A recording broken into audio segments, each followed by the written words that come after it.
হিমাচল প্রদেশের মানালি থেকে কিছুটা ওপরে প্রায় ২৭০০ মিটার এলিভেশনে অবস্থিত শান্ত পাহাড়ি গ্রাম সেথান।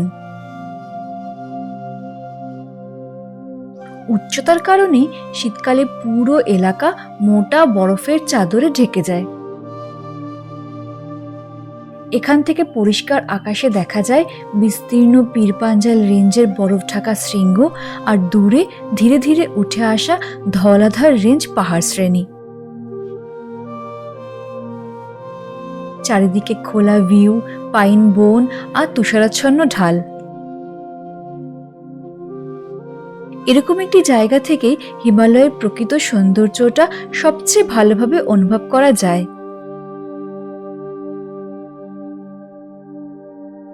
সেথানের আরও একটা পরিচয় আছে, অনেকে একে জানে ইগলু ভিলেজ নামে। আবার সেথান গ্রাম থেকেই শুরু হয় হামতা পাস ট্রেক।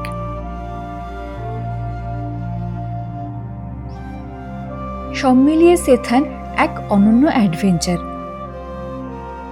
আজকের ভিডিওতে আমি দেখাবো সেথানে পৌঁছানোর পথ, এখানকার থাকার ব্যবস্থা আর এই এলিভেশন থেকে দেখা অসাধারণ পাহাড়ি দৃশ্যের বাস্তব অভিজ্ঞতা। চলুন শুরু করা যাক সেথান যাত্রা।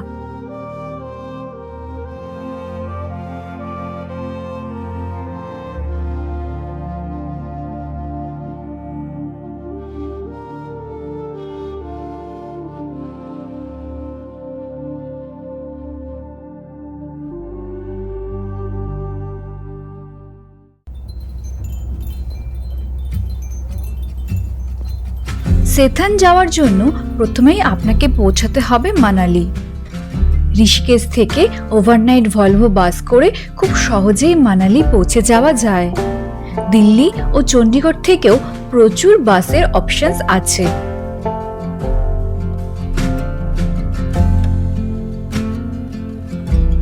Manali private Volvo bus stand থেকে রেন্টেড কারে করে যেতে হবে সেথান। দূরত্ব মাত্র ১৫ কিলোমিটার হলেও এলিভেশন গেইন প্রায় ২৯০০ ফিট। এই খাড়া চড়াই রাস্তায় আছে 35 শার্প হেয়ারপিন বেন্ডস।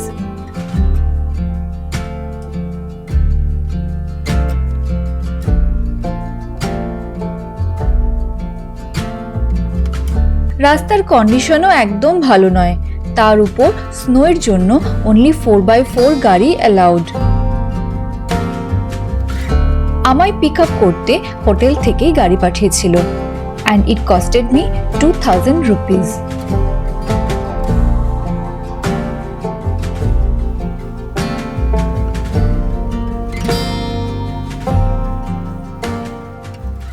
এখন আমি আছি সেথানে। যে প্রপার্টিটাতে আমি এসেছি সেটার নাম হচ্ছে উইন্টারফেল রিট্রিট। আর আমি একবার দেখাচ্ছি যে এটা কীরকম। মানে আমি মেকমাই ট্রিপ থেকে বুক করেছি। এটা রাস্তার একদম উপরেই, আর এখান থেকে একদম ভিউটাও খুব সুন্দর। দেন এখানে রুম থেকে ঢুকে বেড, এখানে একটা জাকুজি আছে, একটা সিটিং আছে, সিটিং থেকে খুব ভালো ভিউ আসে। আচ্ছা, এদিক থেকে এখানে কেটেল আছে, মিরর আছে, ওয়ার্ড্রোব আছে, and this is washroom and গিজারও অফকোর্স আছে। বাট একটা জিনিস, ওয়ার্ড্রোবের দরজা একটাই, আর একটা দরজা খুলে পড়ে গেছে আর কি। এখানে দেখায়, এখানে একটা রুম হিট করার জন্য তন্দুর আছে, and this is a cosy. But আমার মনে হয় না আমি এখানে স্নান করবো বলে। আর ওয়েদার একদিকে তো একটু একটু করে সানলাইট বেরোচ্ছে, বাট এদিকটাতে স্নোফল হচ্ছে। এখানে এই যে দুজন বসে আছে, এদেরকে আমি ব্রেকফাস্ট করলাম, তার থেকে এদেরকেও আমি কিছু কিছু দিয়েছি, সেজন্য ওরা ওয়েট করছে। কেন জানি না, এদের চেহারাটা খুব একটা ভালো নয়। শীতের জায়গার কুকুরদের চেহারা খুবই ভালো হওয়ার প্রয়োজন, নাহলে ওরা এত মাইনাস টেম্পারেচারের সঙ্গে বিট করা সম্ভব নয়। অ্যাকচুয়ালি আমার সঙ্গে একটু ভুল হয়ে গেছে। মানে আমি বলছিলাম একদম যে হামটা পাস শুরুর যে জায়গাটা যেখানে সেখান আর কি, সেখানে আমি হোটেল বুক করেছি আমার মনে হচ্ছিল, এটা 6 কিলোমিটার আগে। তো সেই জন্য আমি ভীষণই আপসেট নিজের উপর, আমার আর একটু প্রপারলি ম্যাপটা দেখে বুক করা উচিত ছিল। বাট এনি হাও এখান থেকে আমাকে এখন যেতে গেলে গাড়ি বুক করে যেতে হবে অবভিয়াসলি। তো সেটা একটা এক্সট্রা খরচা, এটা আমি করতে চাইনি একদমই, বাট আমার কিছু করার নেই। দেখি আমি এখন রেডি হয়ে এই পয়েন্ট অব্দি যাবো। আশা করি আজকে দিনটা ভালো যাবে। কিছুক্ষণ রেস্ট নিয়ে ফ্রেশ হয়ে বেরিয়ে সেথান পৌঁছাতে আমার প্রায় 2টো বেজে গেছিল। প্রথমেই আমরা সোজা যাই সেথান অ্যাক্টিভিটি পয়েন্টের দিকে। আমরা যত এগুচ্ছিলাম রাস্তার দুপাশে বরফের পরিমাণ ততই বাড়ছিল।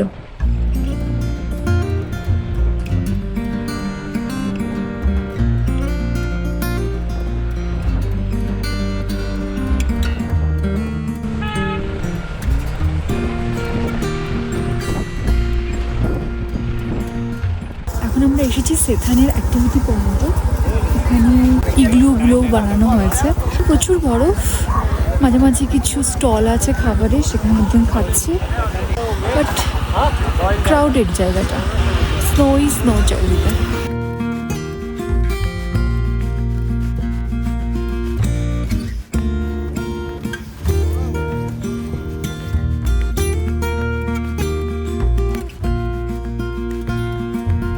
কোলাহল আর ভিড়ভাট্টা থেকে একটু দূরে আমি চাইছিলাম কিছুটা শান্ত সময়, নিজের সাথে, পাহাড়ের সাথে একটু নিরিবিলি থাকা। তাই অ্যাক্টিভিটি পয়েন্ট ছেড়ে আরও কিছুটা সামনের দিকে এগিয়ে একটা ফাঁকা শান্ত জায়গা দেখে দাঁড়িয়ে পড়লাম। আর তারপর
এখন আছি অ্যাডভেঞ্চার পয়েন্ট, যেখানে সমস্ত অ্যাক্টিভিটি হয়। তার থেকে একটু আগে এসেছি, কারণ আমরা ভিড়টাকে অ্যাভয়েড করতে চাইছিলাম। তো এখানে এসে বসেছি, একটু একটু করে স্নোফল হচ্ছে, সবাই স্টার্ট হয়েছে। খুবই হালকা হালকা, একদম তুলোর মতন। আমি জানি না ক্যামেরাতে আসছে কি না। আজকে স্নোফলের প্রেডিকশন ছিল, বাট ওই 30% 40% তো আমি এক্সপেক্ট করিনি আর কি। কিন্তু ওয়েদার আজকে সারাদিনই ক্লাউডি। আমরা একদম যে জায়গাটা বসে আছি কেউ নেই আশেপাশে, আমি আর এই আঙ্কেল বসে আছি যিনি আমাকে নিয়ে এসেছেন। আর পিছনে আমাদের পাইনের ফরেস্ট।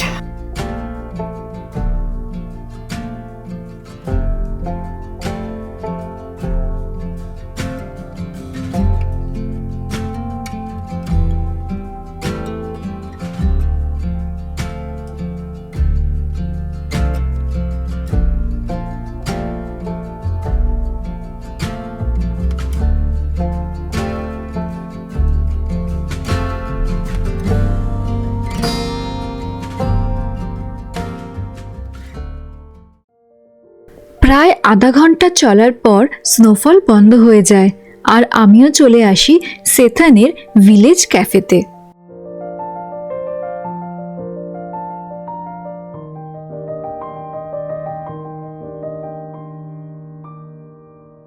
এখন আছি সেথানের দ্য ভিলেজ ক্যাফে বলে একটা ক্যাফেতে।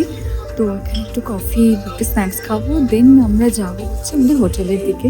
আজকে সেকেন্ড হাফটা দিনের বেশ ভালো কেটেছে, অনেক কিছু হলো। তো দেখা যাক।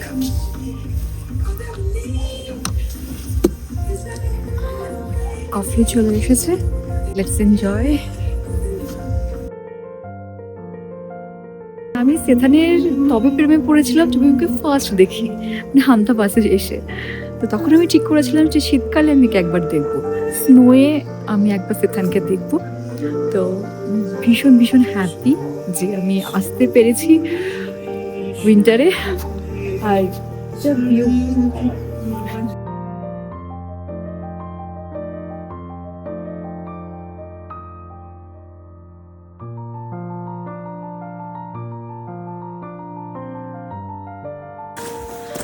এখন ক্যাফে থেকে বেরোচ্ছি, যাব হোটেলের দিকে।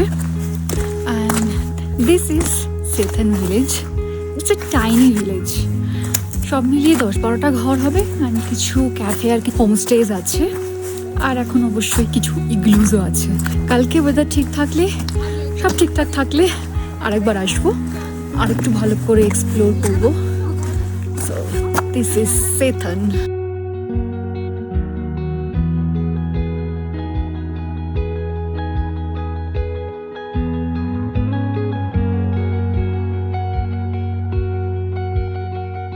Now the time is 5:37 and I have returned to my hotel room. Weather এখনো একদম ওরকমই, না বেটার হয়েছে না ওর্স হয়েছে। দেখাচ্ছি রাত্রিবেলা কিরকম লাগছে রুমটা।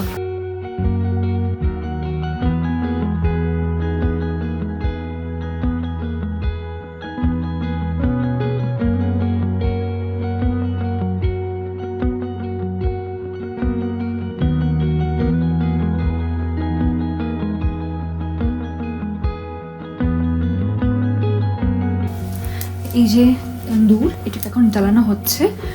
তাহলে কি হবে, রুমটা অনেকটা হিটেড থাকবে, কারণ এখানে মাইনাসের টেম্পারেচার, রাত্রে আরও টেম্পারেচার ফল করবে। হ্যাঁ হ্যাঁ হ্যাঁ, ওকে ওকে ওকে। সো এই যে তন্দুর, আর এই যে তন্দুরের কাঠ। আমাকে বলে গেল আধা ঘন্টা অন্তর অন্তর এর মধ্যে একটা করে কাঠ দিয়ে দিতে, তাহলে জ্বলবে। আর রাত্রিবেলা শোয়ার আগে ও এসে বেশ মোটা মোটা কাঠ দিয়ে যাবে, যাতে পুরো রাত্রি জ্বলতে পারে। তো ঘর অনেকটাই গরম হয়ে গেছে, মানে আমি ভাবছিলাম যে মানে একটা কম্বলে কুলাবে কিনা, কারণ এখনই -3 টেম্পারেচার, রাত্রে লোয়ে দেখাচ্ছে -5। অবভিয়াসলি তন্দুর ছাড়া থাকা যাবে না। আমার যখন সকালে এসেছিলাম, ফ্র্যাঙ্কলি স্পিকিং আমার ঘরটাকে ভালো লাগেনি, বাট এখনই সন্ধ্যাবেলা এসে তন্দুর চালানোর পরে এখন একটা কোজি লাগছে, এখন একটু বেটার লাগছে। মনে হচ্ছে হ্যাঁ আমি এখানে 2 দিন সার্ভাইভ করতে পারবো। আর সকালে আমার মনে হচ্ছিল জাস্ট কখন এখান থেকে বেরোতে পারবো, মনে হচ্ছিল যেন আজকে বিকালেই বাস ধরে বাড়ি চলে যায়।